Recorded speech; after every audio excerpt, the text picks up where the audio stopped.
निंदक नियरे राखिए वाला जो पहले चलता था, आपने देखा होगा कि रामराज की बात कर लीजिए, कृष्णराज की बात करिए, किसी भी राजा की जो जिन राजाओं का चर्चा होता है उनकी अगर बात कर लीजिए तो आपको पता चलेगा कि वो अपने आसपास कई लोगों को रखते थे। विधानसभा क्षेत्र में नहीं गए चुनाव प्रचार करने, कारण जो भी रहा हो उपेंद्र कुशवाहा बताएंगे, लेकिन चिराग पासवान वहां भी गए और जाकर के उनके उम्मीदवार को जिताने का उन्होंने प्रयास किया। इसके अलावा जनता दल यूनाइटेड जिसको 15-16 सीटें मिलना है वो 9 ही लोगों को शामिल किया है। कहा जा रहा है कि नए पुराने को मिलाकर के ये समीकरण बनाया जाएगा। और सबसे बड़ी बात कि नीतीश कुमार इंतजार कर रहे हैं कि उनकी पार्टी में और कौन लोग शामिल हो रहे हैं। एक नए कलेवर, नए तेवर के साथ जिस तरह से आपने देखा होगा चौंकाने वाला फैसला भारतीय जनता पार्टी ने लिया है, राष्ट्रीय अध्यक्ष, कार्यकारी राष्ट्रीय अध्यक्ष बनाकर के नितिन नवीन को और संजय सरावगी को प्रदेश अध्यक्ष बनाकर के, उसी तरह से चौंकाने वाला निर्णय आने वाले समय में 15 दिनों 20 दिनों में आपको देखने को मिलेगा। नोरमा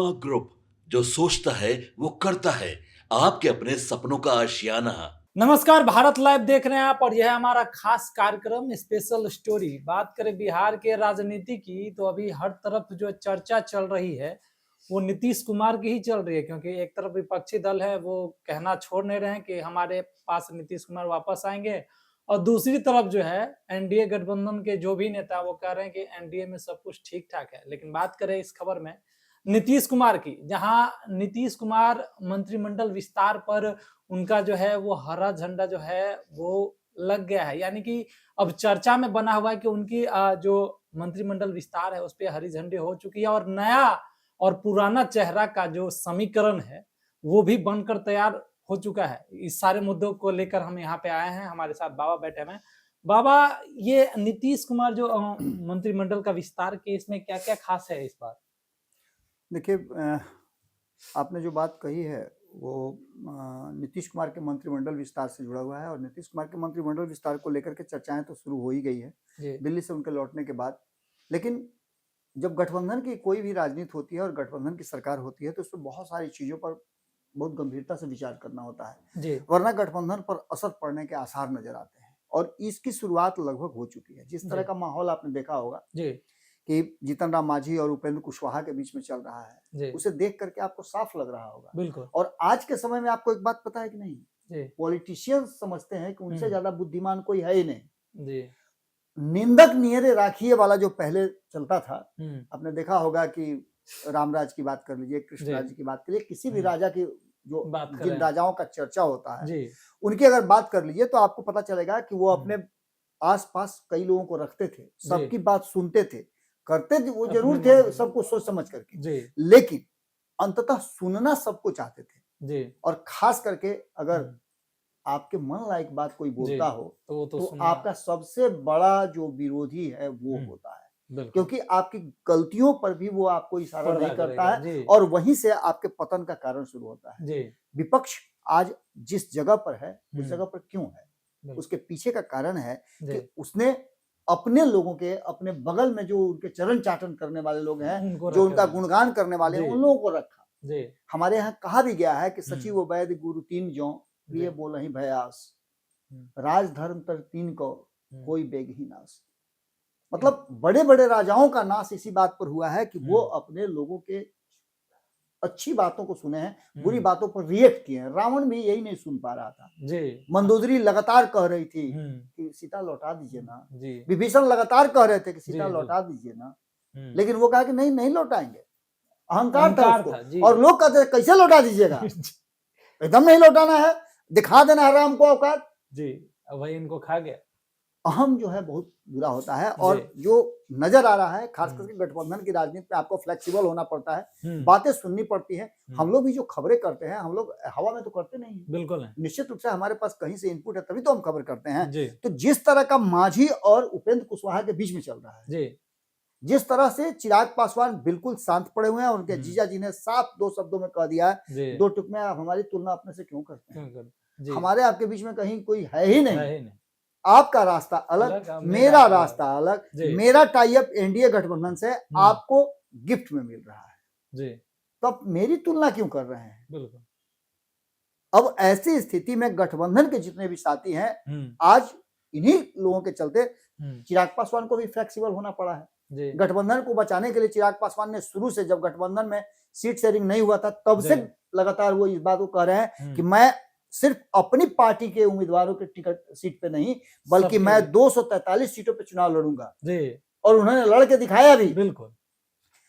उपेंद्र कुशवाहा अपने उम्मीदवार के विधानसभा क्षेत्र में नहीं गए चुनाव प्रचार करने, कारण जो भी रहा हो उपेंद्र कुशवाहा बताएंगे, लेकिन चिराग पासवान वहां भी गए और जाकर के उनके उम्मीदवार को जिताने का उन्होंने प्रयास किया। यहां तक कि वो उनके जो प्रदेश अध्यक्ष हैं उनके यहां भी गए थे, संयोग से बेचारे हार गए। लेकिन अब जो वर्तमान स्थिति बनी है उसमें मंत्रिमंडल विस्तार की बात हो रही है और सबसे ज्यादा अगर चर्चा किसी बात की हो रही है तो उपेंद्र कुशवाहा के पुत्र की हो रही है, जिनको किसी भी सदन का सदस्य नहीं होते हुए भी मंत्री पद दिया गया है। खैर ये उनका डिसीजन है और इस डिसीजन से किसी को कोई आपत्ति भी नहीं है, ये उनकी पार्टी है, जैसे चलाना है उनको चलाएं। लेकिन अब जबकि मंत्रिमंडल विस्तार की बात आ गई तो इसमें भी आप देखिएगा मंत्रिमंडल विस्तार से पहले जीतन राम मांझी की इच्छा है कि उनको भी कुछ मिल जाए, लेकिन आपको मिलना कहाँ है? कोटा से कम सीटों पर तो पहले ही भारतीय जनता पार्टी और जदयू ने उम्मीदवार अपने रखे हैं। मंत्रिमंडल का जो वर्तमान स्थिति स्वरूप है उसमें जिस भारतीय जनता पार्टी को लगभग 16-17 सीटें, ये हम एक आंकड़ा बता रहे हैं जो किसी तरह से नजर आ रहा है कि इस तरह से समझौता होना चाहिए, तो 16-17 सीटें उसके जिम्मे आती है। जो 14 मंत्रिमंडल में उसके लोग शामिल हैं, अभी भी 2-3 सीटें उनके पास बची हुई है। एक सीट ऑलरेडी खाली होने वाली है, जैसा कि लग रहा है कि नितिन नवीन वाली सीट खाली होगी। नितिन नवीन अब राष्ट्रीय कार्यकारी अध्यक्ष बन गए हैं, तो ऐसी स्थिति में निश्चित रूप से उनके कार्यकारी अध्यक्ष बनने के बाद जब मंत्रिमंडल से इस्तीफा उन्होंने दे दिया है तो विधायक से भी इस्तीफा देंगे, बाकी देखने को मिलेगा ही क्या होता है। इसके अलावा जनता दल यूनाइटेड जिसको 15-16 सीटें मिलना है वो 9 ही लोगों को शामिल किया है, उसकी भी सीटें बची हुई है 6-7। तो ये सभी परिस्थितियां, चिराग पासवान को कहा जा रहा था 3 सीटें मिलेगी, 2 ही है, उनको भी एक चाहिए, यानी मिला जुला कर देखा जाए तो 25 लोग अभी मंत्रिमंडल में शामिल हैं और जो संख्या बचती है उसमें से 36 लोग 11 लोगों को और जोड़ा जा सकता है, तो 11 लोगों का कोटा तो इसी से पूरा हो जाता है। 7-3-10 है कि 11। ऐसे में इनके लिए जगह कहां बन पाता है? नहीं बन पाता है। अब सबसे बड़ी बात यह होती है कि नीतीश कुमार जब दिल्ली गए हुए थे तो वहां चर्चा इस बात को लेकर के हो रही है कि मंत्रिमंडल विस्तार पर चर्चा हुई है। मंत्रिमंडल विस्तार सिर्फ बिहार में नहीं, दिल्ली में भी होना है। आपको याद होगा कि जिस समय से उपेंद्र कुशवाहा राज्यसभा गए हैं तब से ये चर्चा हो रही है कि उनको मंत्रिमंडल में शामिल कराया जाएगा, मंत्रिमंडल में, लेकिन अभी तक रीशफल नहीं हुआ है मंत्रिमंडल का। अभी तक आपने देखा होगा कि मंत्रिमंडल, केंद्रीय मंत्रिमंडल का विस्तार नहीं हुआ है। ऐसी स्थिति में उपेंद्र कुशवाहा अब तक मतलब लगभग 1.5 साल से बिना किसी मंत्रालय के हैं, सिर्फ एक राज्यसभा सांसद के रूप में उनकी पहचान बनी है। अब ऐसी स्थिति में आप कैसे कह सकते हैं कि आगे उनको कंटिन्यू किया जाएगा? अगर इतना ज्यादा अगर भारतीय जनता पार्टी या एनडीए गठबंधन को उनकी जरूरत होती तो उनको मंत्री बना चुकी होती। कई बार ये चर्चा हुई है, हम लोगों ने भी चलाया है कि उपेंद्र कुशवाहा को मंत्रिमंडल में शामिल होना चाहिए, योग्य हैं, पहले उन्होंने काम किया है, इसलिए हमको पता है कि अच्छे नेता हैं, लेकिन नहीं शामिल कराया। तो ये तो भारतीय जनता पार्टी और एनडीए सोच सकती है। अब जब वर्तमान स्थिति बनी है, इसमें आंकड़ों की बात करें तो कई लोगों के पास कई विभाग हैं। जैसे आप भारतीय जनता पार्टी की बात करें तो 4 ऐसे लोग हैं जिनके पास अधिक विभाग हैं। जैसे विजय सिन्हा के पास, मंगल पांडे के पास, नितिन नवीन के पास, नितिन नवीन वाला विभाग तो और बाकी लोगों को डिस्ट्रीब्यूट हो गया। अरुण शंकर के पास 2 विभाग इन सब लोगों के पास है। तो इन लोगों के विभागों में से लोगों को बांटा जाएगा, यानी कि जब 3-4 लोग शामिल होंगे, 2-3 लोग जो भी शामिल होंगे वो होंगे। नीतीश कुमार की बात करें तो विजेंद्र यादव के पास 5-5 विभाग है, विजय चौधरी के पास 4 विभाग है, श्रवण कुमार और सुनील कुमार के पास 2-2 विभाग है। तो ऐसी स्थिति में इनके भी 9 लोगों को जब शामिल कराना है तो इसमें नीतीश कुमार इंतजार कर रहे हैं कि वो कैसे समीकरण बिठाएं। कहा जा रहा है कि नए पुराने को मिलाकर के ये समीकरण बनाया जाएगा। और सबसे बड़ी बात कि नीतीश कुमार इंतजार कर रहे हैं कि उनकी पार्टी में और कौन लोग शामिल हो रहे हैं, या बसपा के लोग हों, आईआईपी पर भी उनका नजर है, इसके बाद एआईएमआईएम के लोग मिले हैं। कहा जा रहा है कि राजद में भी कभी काफी लोग नाराज चल रहे हैं, वो भी शामिल होना चाहते हैं।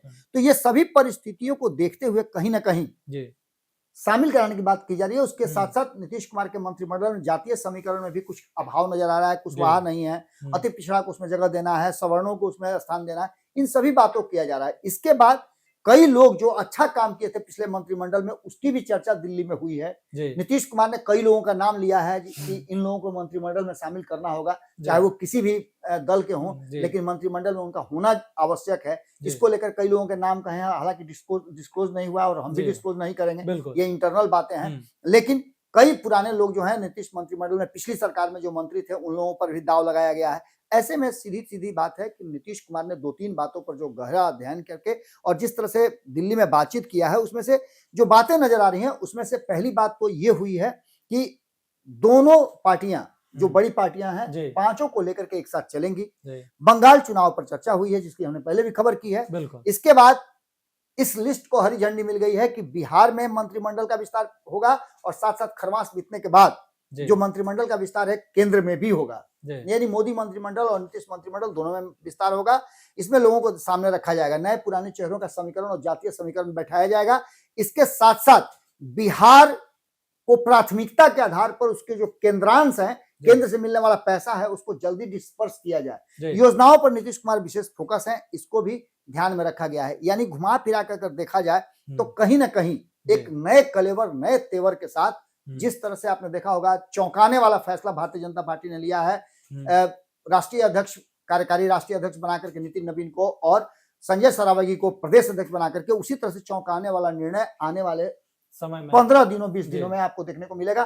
खरमास खत्म होते हैं बिहार में आपको मंत्रिमंडल भी एक नया दिख सकता है, कई नए चेहरे शामिल होंगे और पुराने चेहरों में नीतीश कुमार ने जिन जिन लोगों का नाम लिया है, उसमें कई लोग मंत्रिमंडल का हिस्सा बन सकते हैं। बहुत जल्द आपको ये देखने को मिलेगा। जी, तो जैसे कि आपने सुना, बाबा ने कहा कि इस बार जो है नया मंत्रिमंडल का जो विस्तार होगा, कई नए चेहरे आएंगे और कई पुराने चेहरे वापस जा भी सकते हैं, ऐसा अभी माहौल बना हुआ है। फिलहाल इस खबर में इतना ही। अगर आप हमारे चैनल पे नया हैं तो हमारे चैनल को लाइक करें, सब्सक्राइब करें। तब तक के लिए धन्यवाद। आपके सपनों को हमने सजाया है, ई होम्स पैनोरामा को हमने बनाया है। ई होम्स मेरा एक सपना था, जिसपे मैं पिछले 4 साल से काम कर रहा था। हमने जो बनाया है वो सबने है माना। ई होम्स पैनोरामा में हो आपका भी आशियाना। और फाइनली हमने 2021 में इस प्रोजेक्ट को लॉन्च किया। बहुत लोग अप्रिशिएट कर रहे हैं कि पूर्णिया जैसे शहर में, बिहार के, एक तो बिहार की बात करें, उसमें भी पूर्णिया जैसे छोटे जगह में इस तरह का लाइफस्टाइल देना, ये सुन के हम लोगों को बहुत अच्छा लगता है। ई होम्स में हमने कुछ और भी किया है, जैसे हम जिस जगह में रह रहे हैं, हमारे फैमिली सिक्योर हो, उनको सिक्योरिटी का ध्यान में रखा है। आपकी सुविधा और सुरक्षा आपके लिए खास है, ये आपका विश्वास है। इसमें आर्टिफिशियल इंटेलिजेंस का 7 लेयर सिक्योरिटी का हमने इस्तेमाल किया है। लस ग्रीन कैंपस को बनाया है। यदि हमारा बाउंड्री वाल है तो वो वर्टिकल गार्डन है। ये जितनी भी फैसिलिटी होता है एक इंटरनेशनल टाउनशिप में, ई होम्स है, ये हम लोग विश्वास नहीं कर पा रहे हैं। जो भी हमारे मित्र, दोस्त या जो भी हमारे बाहर के बाहर आते हैं, तो हम लोगों को बहुत अच्छा सुनने को मिलता है और बहुत अच्छा क्रेडिट मिल रहा है। वो सारा हमने सिर्फ एक बिल्डिंग नहीं बनाया, हमें एक बहुत अच्छा लाइफस्टाइल दिया ई होम्स में, और मेरा एक सपना था जिसको मैं आज फुलफिल होते हुए देख पा रहा हूँ। ये आपका आवास है। ई होम्स पैनोरामा में अब आपका निवास है। E Homes Panorama, luxurious lifestyle redefined. Panorama group, जो सोचता है वो करता है। अगर ये वीडियो पसंद आई और वह बिहार के राजनीति और बिहारियत से सरोकार रखेनी तो सब्सक्राइब बटन दबा के चैनल के सब्सक्राइब कर ली। ओजे एगो घंटी बा, ओकरा बटन दबा देला से कुल सटीक और मारक खबर रुआ मुफ्त में मिल जाई। अगर रुआ पत्रकारिता के हमनी के नया प्रयोग में सहयोग कर चाहतानी तो ज्वाइन बटन दबा दी। पेटीएम नंबर नोट कर ली 938681